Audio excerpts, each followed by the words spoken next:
Los guerreros fantasmas, los germánicos que humillaron a la antigua Roma. En medio del bosque oscuro se escuchaba el murmullo de 1.000.000 de cuervos. 20.000 cuervos yacen tirados en sus senderos. No se trata de un ejército de bárbaros aplastados por la poderosa Roma. Se trata de 3 legiones que nunca más volverían a casa. Solo ha quedado en pie un hombre para contar lo que pasó.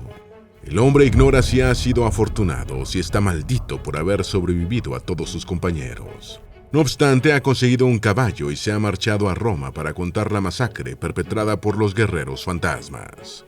El hombre está furioso, indignado, y sabe que podrían matarlo solo para cubrir la vergüenza de su derrota. Pero no le importa. Va a contar la historia de la masacre de Teutoburgo, para que sus enemigos paguen. Va a contarla para que el mundo entero recuerde que Roma no debe ser desafiada, aunque él caiga en el olvido. ¿Quiénes fueron estos guerreros que se atrevieron a desafiar a Roma? ¿Cuál fue la respuesta de Roma ante este desafío? ¿Y cuál fue el final de los bárbaros rebeldes? Conozcamos las respuestas a estas y otras interrogantes sobre los guerreros fantasmas. Antes de meternos a fondo, no te olvides de suscribirte a nuestro canal y activar las notificaciones para mantenerte al día con nuestras actualizaciones.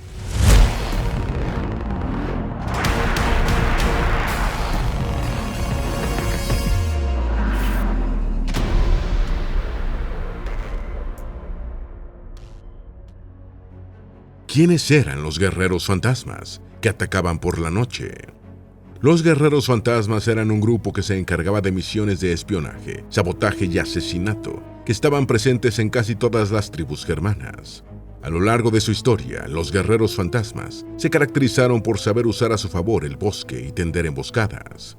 En sus ataques furtivos, los guerreros fantasmas solían cubrirse la cara, vestiduras y armas con el hollín de las fogatas, haciéndolos difíciles de detectar durante la noche, dándoles a sus enemigos la impresión de que eran atacados por fantasmas.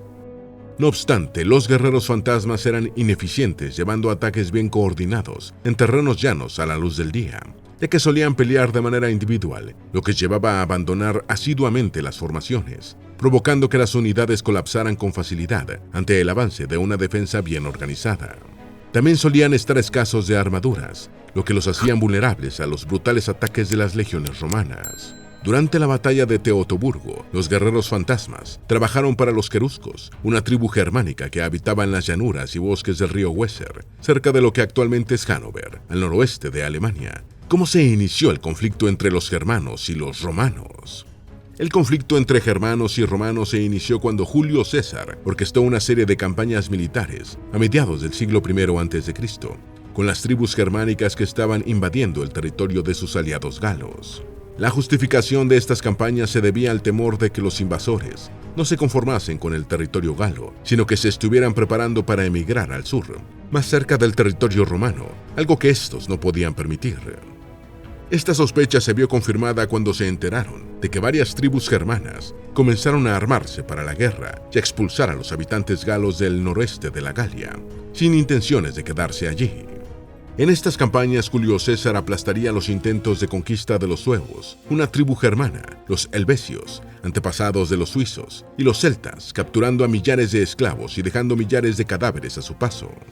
Sería durante esas campañas que Julio César documentaría su visión de la Germania Magna en el Commentari de Velo Galicio, una de las primeras obras latinas en hablar de los germanos y los pueblos celtas. También sería durante este periodo en el que una parte de los germanos comenzaría a hacer tratos comerciales y alianzas políticas con el Senado romano, con el que mantendrían una tensa paz que se acabaría rompiendo en la batalla de Clades Logiana. ¿Qué es la Germania Magna? La Germania Magna era una gran región histórica situada en el centro-norte de Europa, que se extendía aproximadamente desde el Medio y Bajo Rin en el oeste hasta el Vístula en el este. También llegaba tan al sur como el Alto y el Danubio Medio y Panonia, y hasta las zonas conocidas de Escandinavia en el norte. Germania Superior abarcó partes de la actual Suiza, el suroeste de Alemania y el este de Francia, mientras que Germania Inferior comprendía gran parte de la actual Bélgica y Países Bajos. Esta región debe su nombre a los pueblos germánicos que eran dominantes en la región, aunque también había pueblos no germánicos, como los celtas y los protoeslavos. De acuerdo con Tácito, el nombre de germano lo llevaba inicialmente la tribu de los tungros, y después el nombre se extendió al conjunto de pueblos que habitaban la región. No obstante, otros autores afirman que germano fue el nombre dado en latín a las tribus y pueblos germánicos, al igual que ocurrió con los celtas, algo que es apoyado por los historiadores modernos. Tácito y otros antiguos autores dividían a los germanos en tres grupos: Itzbaeones al este y el sur, Injaebones en la costa y Argimiones, también llamados Irminos, en el interior. Los queruscos se consideraban parientes de los Hermiones y creían descender de un antepasado común llamado Manus. ¿Qué fue la batalla de Clade-Slogiana? La batalla de Clade-Slogiana, también llamada Desastre del Olio, fue un enfrentamiento militar librado en el año 16 a.C. entre el Imperio Romano y una alianza germánica de los sicambrios, usípetes y tecnteros, bajo el mando del líder sicambrio Melo, para apoderarse de las tierras que habían tomado los romanos. En esta incursión los germanos cruzaron el río Rin y saquearon la Galia Bélgica y la Germania Superior, provocando la respuesta de la caballería romana, de la que trataron de escapar. En su huida, los germanos se encontraron con las tropas del legado Marco Lolio, gobernador de la Galia Bélgica, a las que vencieron fácilmente, además de arrebatarle el águila de la Legión V a la Daue y tomarlos como prisioneros. No se sabe cuántos legionarios murieron en esta batalla, pero su derrota fue lo suficientemente significativa para que el emperador Augusto fuese a la Galia para calmar la situación, lo que puso en alerta a los germanos, quienes decidieron firmar la paz, devolver a los rehenes y regresarse a sus tierras. ¿Cómo fue que los romanos sometieron a los germanos? Luego de la derrota de las fuerzas romanas en el desastre de la batalla de Clade-Slogiana, el emperador Augusto inició un proceso de reorganización de las legiones en la Galia, tras lo cual le ordenó a su hijastro Druso I que llevase a cabo una campaña de retaliación contra los germanos, que fue interrumpida en el año 9 a.C. debido a la muerte de Druso en un accidente de equitación. Un año después, Tiberio continuó la campaña iniciada por su hermano contra los sucámbricos, extendiendo de facto el gobierno romano, pero cayó en desgracia y se vio obligado a exiliarse en el año 6 a.C. Fue sucedido por Lucio Domicio Enobarbo, quien puso fin a una serie de levantamientos locales, dando comienzo a 2 décadas de paz, que culminaría con la rebelión de los queruscos en el siglo I después de Cristo.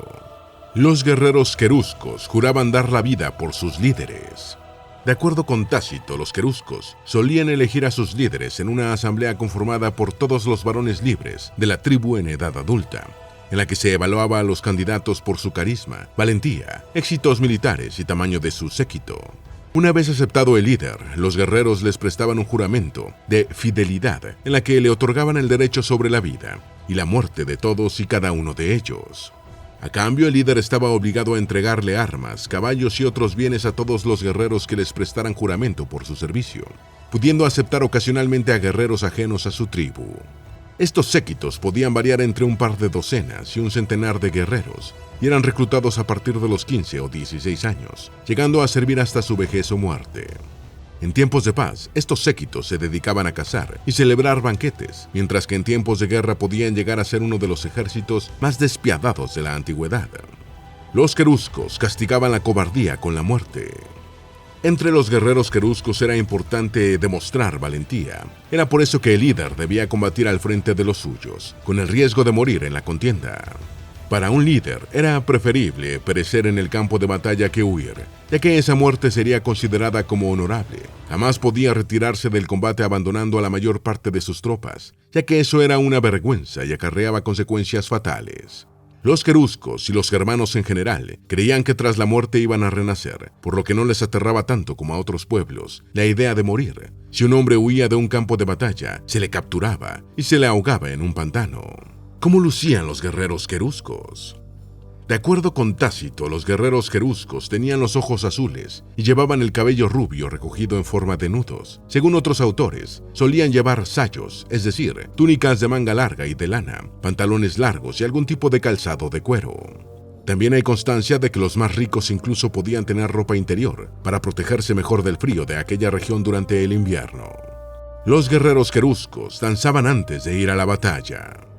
Los guerreros queruscos, al igual que los guerreros polinesios y nativos americanos, también tenían por costumbre bailar antes de entrar en batalla.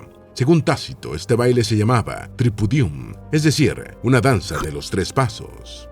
De acuerdo con investigadores actuales, la danza parecía estar destinada a estimular un estado psicológico que inhibiera el miedo a la muerte entre los guerreros. También es probable que fuese algún tipo de danza ritual con la que se buscaba la protección divina durante la batalla.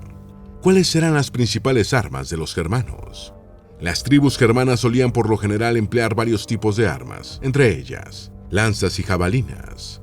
De acuerdo con Tácito, los germanos portaban unas gar, lanzas, con un hierro estrecho, corto, afilado y manejable, que empleaban tanto cuerpo a cuerpo como a distancia. Mientras que el jinete se limitaba al escudo y la lanza, la infantería solía lanzar sus armas arrojadizas a grandes distancias. Tal era la importancia de la lanza entre los germanos, que algunos especialistas señalan que la palabra Germania significaba la tierra de los lanceros. Un guerrero experimentado podía acertar a 100 o 200 metros de un objetivo del tamaño de una cabeza, efectuando de 10 a 20 lanzamientos por minuto. A menudo se combinaba el uso de lanzas con el de jabalinas, que tenía un alcance de 10 a 50 metros. Garrotes y escudos. A pesar de que los romanos tenían armaduras, los garrotes germanos podían ser muy destructivos. Podían romper huesos y causar daño cerebral, incluso con el casco puesto. Los garrotes solían ser acompañados por escudos adornados con colores llamativos, además de emplear alguno que otro casco de metal o de cuero, y ocasionalmente armaduras y espadas, aunque por lo general estas últimas solían ser robadas a los muertos caídos en los campos de batalla. ¿Cómo estaba organizado el ejército querusco? De acuerdo con el historiador romano Dion Casio, el grueso del ejército querusco, así como el de la mayoría de pueblos germanos, estaba compuesto por una infantería armada con lanza, jabalinas y garrotes de unos 300 hombres.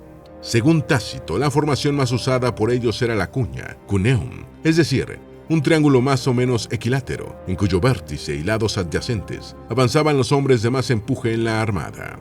El uso de caballos en la batalla era algo característico de la élite. Los caballos solían ser pequeños, en comparación con los de los romanos, al no ser tan numerosos como los de sus enemigos. Raras veces jugaban un papel decisivo en las batallas.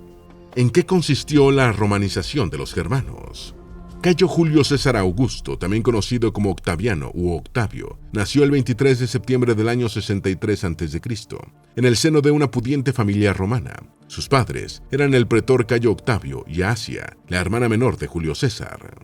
Luego de la caída de la República Romana, Octavio se convirtió en el primer emperador de Roma en el año 27 a.C., hasta su muerte tras un prolongado reinado de 4 décadas, en el año 14 después de Cristo.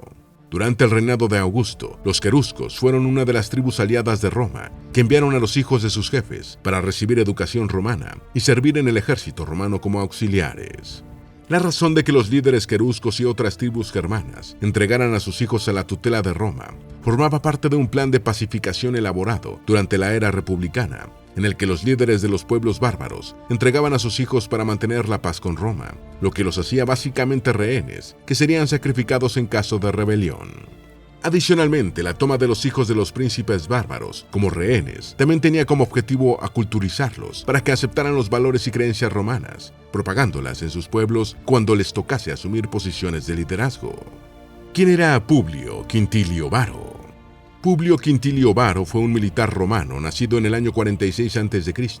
Ascendió socialmente gracias a su matrimonio con Vipsania, la nieta del emperador Augusto. Sería gracias a ese ascenso que logró obtener la posición de precónsul en África y la delegado propretor en Siria. En Judea sofocó el levantamiento judío tras la muerte de Herodes I el Grande, consiguiendo una importante fortuna personal. Un historiador antiguo resumió su gobierno en Siria diciendo: llegó pobre a una provincia rica y salió rico dejando una provincia pobre. En el año 9 después de Cristo, Augusto lo envió como legado a recaudar impuestos a una región de la Magna Germania, que estaba bajo el dominio romano. Tal y como era de esperarse de un hombre conocido por su codicia, Varo recayó en sus viejos hábitos y comenzó a cobrar excesivos impuestos a la población local, pensando que lograría someterlos en caso de que se rebelaran, como había hecho en Siria años atrás. No obstante, estaba muy equivocado. El 8 de septiembre de ese mismo año, el ejército que guarnecía la región de Westfalia fue atacado por una confederación de tribus germanas. ¿Quién era Arminio? Arminio fue un príncipe de la tribu de los queruscos, que había sido tomado como rehén por los romanos como parte del acuerdo de paz con ellos. Tras haber adquirido una educación militar y ciudadanía romana, Arminio se convirtió en un oficial auxiliar bajo el mando de Varo, quien, además de recaudar impuestos, tenía como misión completar la conquista romana de las tribus germánicas. Mientras Quintilio Varo se iba ganando el descontento de los germanos con sus tributos, Arminio formó una alianza entre los queruscos y las tribus de los marsos, los chati y los bructeros, para llevar a cabo una emboscada contra las legiones romanas 17, 18 y 19 en el bosque de Teutoburgo. ¿Cuál fue el plan de Arminio? El plan había tardado un año en fraguarse, ya que no había consenso entre los distintos líderes sobre quién efectuaría el ataque o cómo se organizarían las tropas. No obstante, cuando finalmente se llegó a un acuerdo, los aliados de Arminio llevaron a cabo una pequeña revuelta cerca del campamento romano para provocar que Varo movilizara las tropas. Sabiendo que Varo confiaba en él, Arminio lo convenció de enviar las tropas auxiliares queruscas en la vanguardia bajo su mando y le pidió permiso para adelantarse en busca de aliados, algo que el gobernador autorizó sin saber que éste estaba conspirando con los rebeldes, asesinando furtivamente a las pequeñas guarniciones dejadas por Varo en la región. Mientras Arminio conspiraba, Varo y sus 20.000 legionarios marcharon en compañía de sus concubinas, hijos naturales, mercaderes, esclavos, sirvientes, carruajes y animales, pensando que tendría una victoria fácil. Los propios germanos que había en sus filas los estaban guiando hacia el territorio de los queruscos con esa idea. ¿Cómo fue la masacre de Teutoburgo? Primer día, la lluvia funesta. En la madrugada del 8 de septiembre, los romanos levantaron el campamento temporal, donde pasaron la noche y prosiguieron la marcha. Los guías llevaron a Varo por un terreno boscoso en el que se vieron obligados a talar árboles para construir caminos por los que pudiesen pasar sus carruajes. El lento avance de la columna romana, sumado a las dificultades del terreno, forzaron a los legionarios a romper sus unidades habituales de 10 hombres a 5 o 6 para poder sortear los obstáculos del camino. Finalmente, cuando menos se lo esperaban, estalló una tormenta acompañada de fuertes vientos que dejó el terreno convertido en un lodazal que detuvo el avance de los legionarios. Mejor escenario para una emboscada no podía haber. Los brúcteros, ubicados en la colina donde tenían ventaja, empezaron a arrojar sus lanzas y jabalinas sobre la vanguardia, lo que llevó a Varo a enviar refuerzos al frente, que fueron rodeados por enemigos que descendían a luchar cuerpo a cuerpo. Mientras el centro y retaguardia sufrían las embestidas de los atacantes, estalló una oleada de pánico entre los civiles y un grupo de legionarios inexpertos trataron de huir hacia la ciénaga, donde se ahogaron. Segundo día, se descubre un traidor.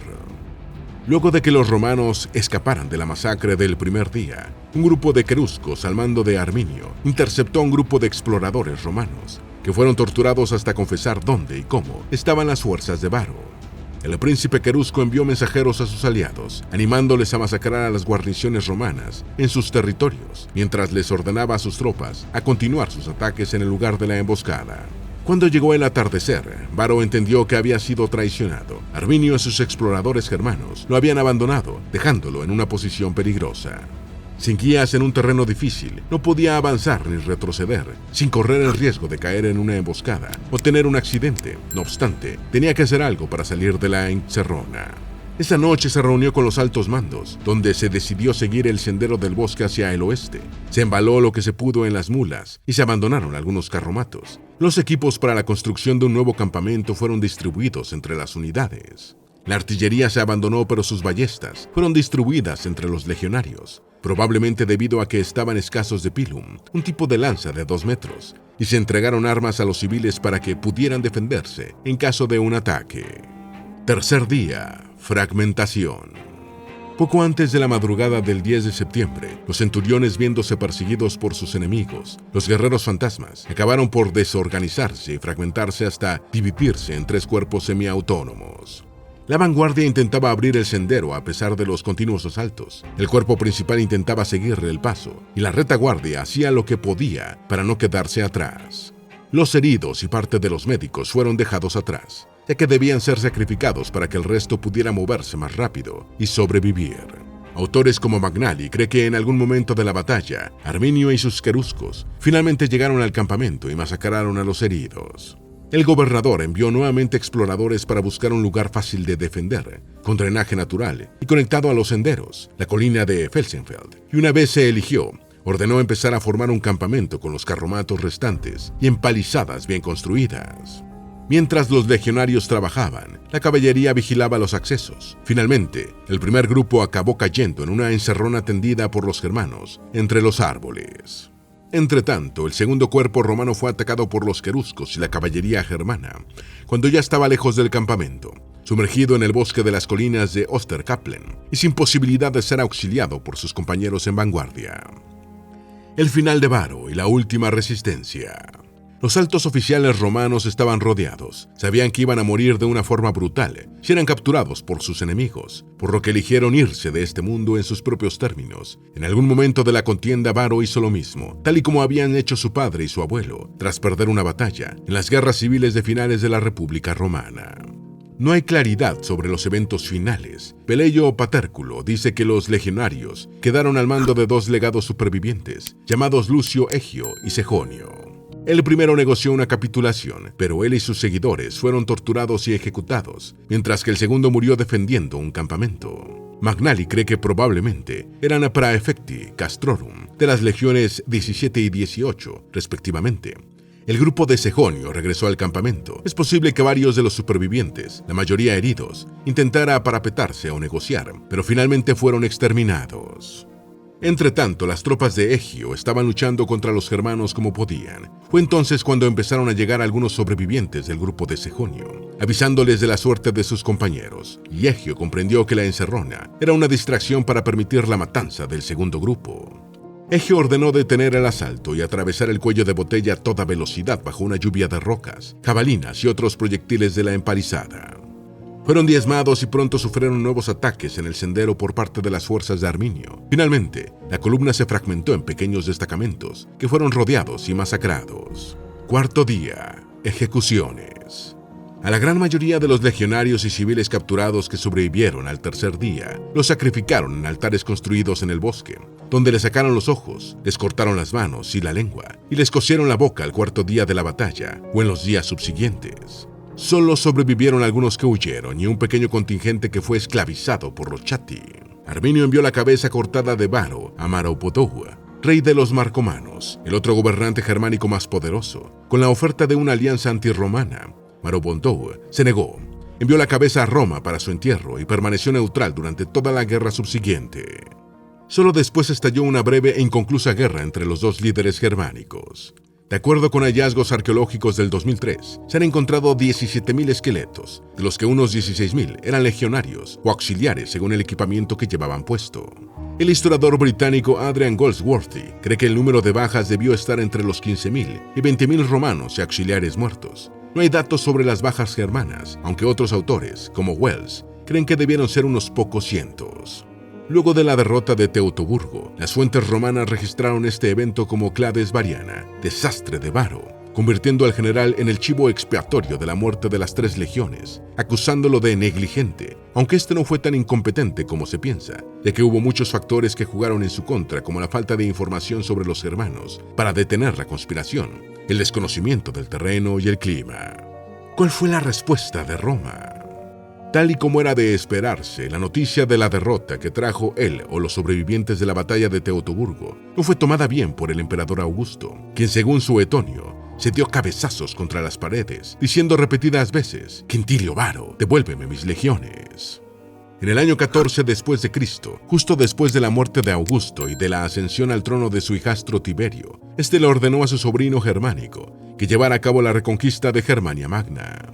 Su primer blanco fueron los marsos, tras lo cual los Bructeri, Tubanti y Usipeti se despertaron con el ataque y le tendieron una emboscada a Germánico en el camino hacia sus cuarteles de invierno, pero fueron derrotados con grandes pérdidas. Un año después, el legado Cecina Severo invadió a los marsos por segunda vez, con unos 25.000 o 30.000 hombres, causando nuevamente grandes estragos.